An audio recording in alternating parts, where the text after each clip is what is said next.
बोलो ना। Hello student, myself Anant Sharma. Welcome to your favourite YouTube channel mindset education hub. Student, आपका ज़बरदस्त मुझे फीडबैक मिल रहा है और आप मेरी एमएसटी ऑफ ऑर्गेनिक केमिस्ट्री को एंजॉय कर रहे हो स्टूडेंट। मैंने लास्ट एमएसटी आपको ऑर्गेनिक केमिस्ट्री में आपको दी है स्टूडेंट, जिसमें मैंने रेजोनेंस को आपको डिफाइन किया है। क्लियर है स्टूडेंट? बॉन्ड क्लीवेज को मैंने आपको डिफाइन किया है। इंटरमीडिएट क्या बनते हैं, उनकी स्टेबिलिटी कैसे चेक करते हैं, ये सब मैंने आपको एमएसटी ऑफ ऑर्गेनिक केमिस्ट्री के अंदर दिया है। क्लियर है स्टूडेंट? इनकी लिंक आप डिस्क्रिप्शन बॉक्स में दे रखी है, आप जाके इनको दोबारा देखोगे तो आपकी ऑर्गेनिक केमिस्ट्री की नॉलेज बहुत इंक्रीज होगी। क्लियर है स्टूडेंट? आज उसी सीक्वेंस में मैं आपकी नॉलेज को एनहांस करने के लिए एक बहुत इंपॉर्टेंट एमएसटी लेकर आया हूँ स्टूडेंट, और वो है हाइपर कंजुगेशन। आप जानते हो स्टूडेंट, हाइपर कंजुगेशन भी एक इलेक्ट्रॉनिक डिस्प्लेसमेंट इफेक्ट होता है जो परमानेंट टाइप का है। कैसा है स्टूडेंट? परमानेंट है, परमानेंट इफेक्ट है। परमानेंट इफेक्ट का मतलब यह है कि इसमें ये इफेक्ट किसी भी कंपाउंड में पहले से उपस्थित होता है स्टूडेंट। अब इसकी रिक्वायरमेंट क्यों पड़ी है स्टूडेंट, वो मैं आपको बता रहा हूं कि हाइपर कंजुगेशन की रिक्वायरमेंट क्यों पड़ी है। आप स्टूडेंट इस सिस्टम को जब देखोगे तो इस सिस्टम में आपको डबल बॉन्ड भी दिखाई दे रहा है और कार्बन कार्बन में सिंगल बॉन्ड भी दिखाई दे रहा है। अगर मैं सिंगल बॉन्ड की बॉन्ड लेंथ करता हूं तो 1.54 एंगस्ट्रॉम होती है और डबल बॉन्ड की बॉन्ड लेंथ होती है 1.34 एंगस्ट्रॉम। क्लियर है स्टूडेंट? पर एक्सपेरिमेंटली जब इसके अंदर देखा गया तो इसकी जो सारे कार्बन कार्बन की जो बॉन्ड लेंथ थी 1.40 एंगस्ट्रॉम थी। ये 1.4 एंगस्ट्रॉम क्यों थी? क्योंकि लास्ट वीडियो रेजोनेंस में अपन ने डिस्कशन किया था कि रेजोनेंस में तो क्या कॉन्जुगेटेड सिस्टम था, जिसकी वजह से पाई इलेक्ट्रॉन का डीलोकलाइजेशन हो रहा था।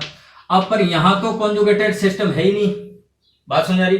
फिर ऐसा क्या हुआ कि इसमें सारे कार्बन की बॉन्ड लेंथ इक्वल होगी, यानी इन सारे कार्बन के बीच में कैसा बॉन्ड हो गया? पार्शली डबल बॉन्डेड कैरेक्टर आ गया। बात समझ आ रही? इसी चीज को डिफाइन करने के लिए हाइपर कंजुगेशन का इफेक्ट जो है वो इंट्रोड्यूस किया है नाथन और ब्रेकर ने।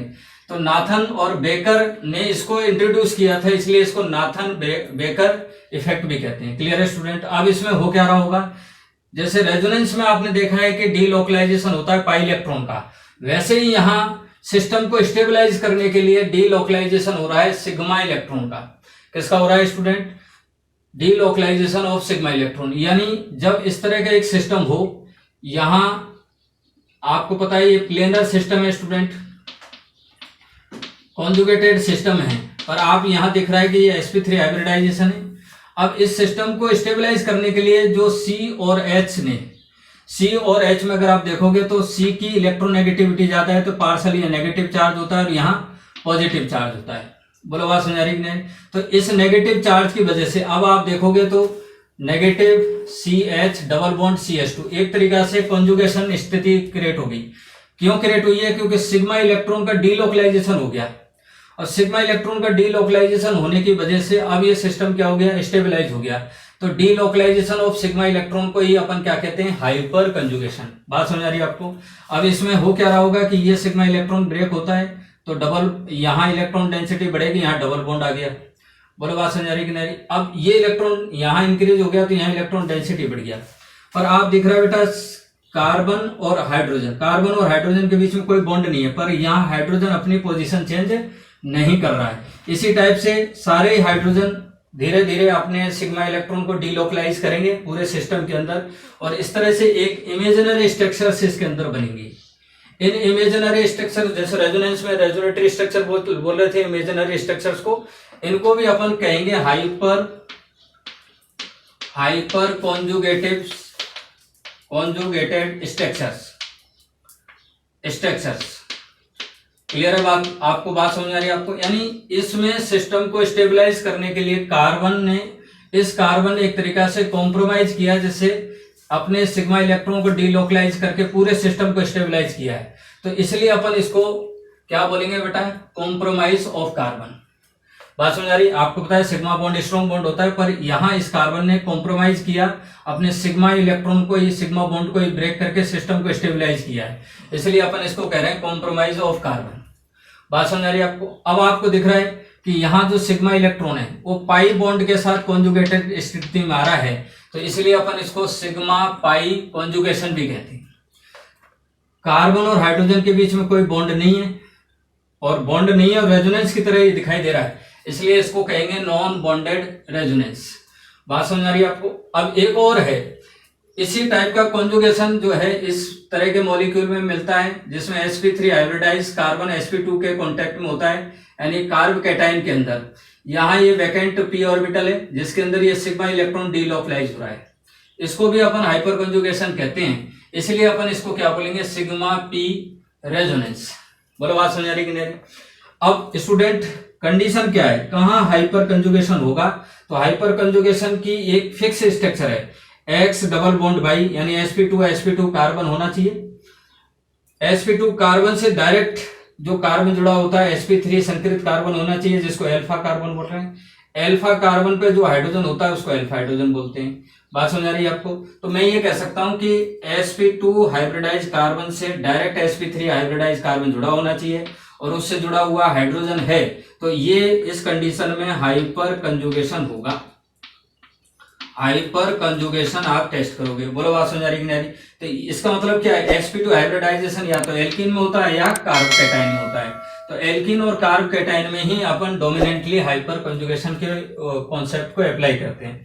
बात समझ आ रही है? फिर आप देख रहे हैं कि calculation of alpha hydrogen. Calculation of alpha hydrogen क्यों कर रहे हैं? क्योंकि अल्फा हाइड्रोजन जितने होंगे उतनी ही इसमें कॉन्जुगेटेड स्ट्रक्चर्स बनेंगी। बोलो बात समझ आ रही कि नहीं? कॉन्जुगेटिव स्ट्रक्चर्स बनेगी। अब स्टूडेंट कैसे चेक करेंगे? देखो मैंने आपको बोला sp2 कार्बन से sp3 जुड़ा होना चाहिए, sp3 कार्बन से जुड़ा हुआ हाइड्रोजन अल्फा हाइड्रोजन होता है। तो आप इसके अंदर देखो तो ये दोनों ही कार्बन sp2 हाइब्रिडाइज हैं, तो यहाँ sp3 हाइब्रिडाइज कार्बन है नहीं, इसलिए अल्फा हाइड्रोजन क्या होगा यहाँ, 0। मैं इसकी बात करता हूं तो आप इसको चेक करो, इसको 0 ग्रुप मान लो, इसको 0 मान लिया तो इसको अल्फा मानो। अल्फा कार्बन पे 3 हाइड्रोजन है, तो यहाँ अल्फा हाइड्रोजन कितने हैं स्टूडेंट, 3। फिर मैं इसको अगर 0 ग्रुप मानता हूं तो यहाँ ये अल्फा और ये अल्फा। अब यहाँ अल्फा हाइड्रोजन कितने, 3, और इस पे अल्फा हाइड्रोजन कितने, 3, तो टोटल अल्फा हाइड्रोजन कितने हो गए स्टूडेंट, 6। बोलो बात समझ आ रही है? मैं इसकी चेक करता हूं तो इसको 0 मान लिया, इस 0 से डायरेक्ट जुड़ा हुआ कार्बन अल्फा, ये भी अल्फा। अब यहाँ भी 3, यहाँ भी 3, तो टोटल अल्फा कितने हो गए, टोटल अल्फा हाइड्रोजन कितने हो गए स्टूडेंट, 6। मैं इसकी बात करता हूं तो यहां भी आप चेक करो। बोलो बात समझ आ रही कि नहीं? अब आप देख रहे हो तो ये भी अल्फा कार्बन है, ये भी अल्फा कार्बन है, अल्फा, तो यहाँ 3 और 3 6 9, तो अल्फा हाइड्रोजन कितने हो गए स्टूडेंट, 9। मैं इसकी बात करता हूं तो इसमें अल्फा हाइड्रोजन देखो, alpha carbon alpha carbon alpha carbon alpha carbon, तो अल्फा हाइड्रोजन यहाँ कितने हो गए स्टूडेंट, 12। बोलो बात समझ आ रही कि नहीं? अब ये जो डीलोकलाइजेशन ऑफ सिग्मा इलेक्ट्रॉन हो रहा है उससे सिस्टम में इलेक्ट्रॉन डेंसिटी बढ़ रही है कि घट रही है, उसके आधार पर हाइपर कंजुगेशन 2 टाइप का होता है, एक प्लस एच इफेक्ट होता है और एक माइनस एच इफेक्ट होता है। क्लियर है स्टूडेंट? पहला जो हाइपर कंजुगेशन होता है वो है प्लस एच इफेक्ट और दूसरा होता है student minus H effect. Clear है स्टूडेंट? अब प्लस एच इफेक्ट जो होता है वो सिस्टम में इलेक्ट्रॉन डेंसिटी को बढ़ाता है। जब सिस्टम में इलेक्ट्रॉन डेंसिटी बढ़ती है इसका मतलब सिस्टम एक्टिवेटेड हो जाता है, तो जो प्लस एच इफेक्ट शो करेगा उसको अपन एक्टिवेटिंग ग्रुप बोलेंगे। क्लियर है स्टूडेंट? और बेंजीन पे चाहे रेजोनेंस हो, हाइपर कंजुगेशन हो, उसमें केवल ऑर्थो और पैरा पे ही वो डोमिनेंसी शो करता है। Clear student? इसलिए प्लस एच इफेक्टिव हैविंग जो ग्रुप होंगे उनको एक्टिवेटिंग ग्रुप बोलते हैं, साथ के साथ उनको बोलते हैं ortho para directing group. Clear student? अब प्लस एच इफेक्ट की क्या कंडीशन है, sp2 हाइब्रिडाइज कार्बन से डायरेक्ट जुड़ा हुआ sp3 हाइब्रिडाइज कार्बन है और इस sp3 हाइब्रिडाइज कार्बन को अपन अल्फा कार्बन बोल रहे थे, और अल्फा कार्बन से जुड़ा हुआ हाइड्रोजन अल्फा हाइड्रोजन, ड्यूटेरियम जुड़ा हो तो अल्फा ड्यूटेरियम, ट्राइटियम जुड़ा हो तो अल्फा ट्राइटियम। क्लियर है स्टूडेंट? यानी HDH यानी आइसोटोपिक हाइड्रोजन भी हाइपर कंजुगेशन शो करते हैं, और कौन सा शो करेंगे, प्लस एच। क्यों? ये सिस्टम में इलेक्ट्रॉन डेंसिटी बढ़ाएंगे। क्लियर है स्टूडेंट? अब एक अच्छा क्वेश्चन बनता है कि अगर मैं इनमें प्लस एच का इफेक्ट ऑर्डर देखें तो सी एच की जो प्लस एच इफेक्ट है वो मोर डोमिनेंट होता है ओवर टू सी टी पे। क्लियर है? क्यों? क्योंकि सी और एच जो बॉन्ड होता है वो वीक बॉन्ड है, जबकि सी टी बॉन्ड जो होता है वो एक स्ट्रॉन्ग बॉन्ड होता है। स्ट्रॉन्ग बॉन्ड होने की वजह से इसमें सिग्मा इलेक्ट्रॉन का डीलोकलाइजेशन आसानी से नहीं होता है। क्लियर है स्टूडेंट?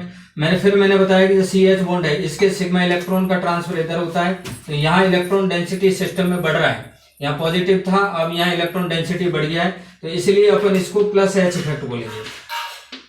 बात समझ आ रही है आपको। इसी टाइप से माइनस एच इफेक्ट जो होता है उसको अपन रिवर्स हाइपर कंजुगेशन कहते हैं, क्योंकि यह सिस्टम से इलेक्ट्रॉन डेंसिटी को अट्रैक्ट करता है, विड्रॉ करता है। यानी ये माइनस एच इफेक्ट हैविंग जो ग्रुप होंगे वो सिस्टम में इलेक्ट्रॉन डेंसिटी को डिक्रीज करेंगे। जब सिस्टम में इलेक्ट्रॉन डेंसिटी डिक्रीज हो रही है इसका मतलब सिस्टम डीएक्टिवेट हो जाता है। तो माइनस एच हैविंग जो ग्रुप होंगे उनको अपन बोलेंगे डीएक्टिवेटिंग ग्रुप। बोलो बात समझ आ रही है? इसकी भी सिंपल सी कंडीशन है, sp2 हाइब्रिडाइज कार्बन से sp3 हाइब्रिडाइज कार्बन जुड़ा हुआ है तो उसको अल्फा कार्बन बोल रहे हैं। और इस अल्फा कार्बन से अगर हेलोजन जुड़ा हो, एक्स जुड़ा हो, यानी फ्लोरीन, क्लोरीन, ब्रोमीन, आयोडीन ये जुड़े हों, तो ये क्या करेंगे, सिस्टम से इलेक्ट्रॉन डेंसिटी को डिक्रीज करते हैं। बात समझ आ रही है? अपनी ओर अट्रैक्ट करते हैं, रिवर्स करते हैं, इसलिए इसमें रिवर्स हाइपर कंजुगेशन होगा। बोलो बात समझ आ रही है? इसमें एक एग्जांपल मैंने दिया है, जैसे इस सिस्टम की मैं बात करता हूं तो इसमें क्या हो रहा होगा, क्लोरीन इलेक्ट्रॉन डेंसिटी को अपनी ओर अट्रैक्ट कर रहा होगा, क्योंकि इलेक्ट्रॉन नेगेटिविटी क्लोरीन की ज्यादा होती है किससे, कार्बन से। बात सिंपल सी है। जब इसने इलेक्ट्रॉन डेंसिटी को अपनी ओर अट्रैक्ट किया तो ये पाई इलेक्ट्रॉन का डीलोकलाइजेशन इधर हो गया। तो आपको दिख रहा है स्टूडेंट, पहले सिस्टम में पॉजिटिव चार्ज नहीं था, पर क्लोरीन की वजह से अब सिस्टम पे कार्बन पे कौन सा चार्ज आ गया, पॉजिटिव चार्ज आ गया। यानी कार्बन पर इलेक्ट्रॉन डेंसिटी क्या हो गई, कम हो गई। तो कम हो रही है इसलिए इसको माइनस एच इफेक्ट बोल रहे हैं। इलेक्ट्रॉन डेंसिटी बढ़ रही है इसको प्लस एच इफेक्ट बोलते हैं। प्लस एच हमेशा सी एच बॉन्ड शो करेगा, माइनस एच इफेक्ट कौन शो करेगा, सी और एक्स बॉन्ड शो करेगा। क्लियर है स्टूडेंट? अब मैं आपके लिए एक बहुत इंपॉर्टेंट क्वेश्चन दे रहा हूं होमवर्क के रूप में, आप कमेंट्स बॉक्स में इसका आंसर मुझे दोगे कि अगर मैं इनमें order of minus H effect की बात करता हूं, किस किस का, माइनस सी एफ बॉन्ड की, माइनस ये सी सी एल बॉन्ड की, सी पी आर बॉन्ड की और सी आई, इसमें आपको मुझे कमेंट्स बॉक्स में आपको इसका order of minus H effect आपको बताना है। क्लियर है स्टूडेंट? बात समझ आ रही है? आज मैंने बहुत इंपॉर्टेंट केमिस्ट्री आपको ऑर्गेनिक केमिस्ट्री की बताई, जिसमें मैंने हाइपर कंजुगेशन आपको बताया। और हाइपर कंजुगेशन में जो होता है, कार्बन कॉम्प्रोमाइज करता है अपना सिग्मा इलेक्ट्रॉन को, ब्रेक करता है, सिग्मा इलेक्ट्रॉन डीलोकलाइज करके सिस्टम को स्टेबलाइज करता है। इस इफेक्ट को अपन हाइपर कंजुगेशन कह रहे थे। और हाइपर कंजुगेशन के बहुत सारे नाम होते हैं, इसको नॉन बॉन्डेड रेजोनेंस बोलते हैं, सिग्मा पी रेजोनेंस बोलते हैं, सिग्मा पाई कंजुगेशन बोलते हैं। नाथन और ब्रेकर ने दिया था इसलिए नाथन ब्रेकर इफेक्ट भी बोलते हैं। बोलो बात समझ आ रही कि नहीं आ रही? आई होप आपको ये एमएसटी ऑफ ऑर्गेनिक केमिस्ट्री समझ में आई होगी। क्लियर है स्टूडेंट? आपकी नॉलेज जैसे जैसे आपको मैं एमएसटी ऑफ ऑर्गेनिक केमिस्ट्री दे रहा हूँ और आपका अच्छा रेस्पॉन्स मुझे मिल रहा है, तो मेरा मनोबल भी स्टूडेंट बढ़ रहा है। और मैं आपके साथ फुल्ली कमिटमेंट हूँ कि आपका पूरा सपोर्ट करने के लिए नीट और जेईई एग्जाम तक आपको केमिस्ट्री के ऑलमोस्ट सारे टॉपिक्स की एमएसटी में बना के आपको दूंगा। क्लियर है स्टूडेंट? आपके सपोर्ट करने के लिए, आपको लाइक शेयर एंड सब्सक्राइब करने के लिए मैं तहे दिल से धन्यवाद देता हूं। इसी टाइप से आप मेरा मनोबल बढ़ाते जाइए। मैं फुल्ली कमिटमेंट आपके साथ शो करता हूं कि जिससे आपको नीट और जेईई में आपकी अच्छी मार्किंग हो सके। क्लियर है स्टूडेंट? लाइक शेयर सब्सक्राइब करने के लिए बहुत बहुत धन्यवाद। Thank you.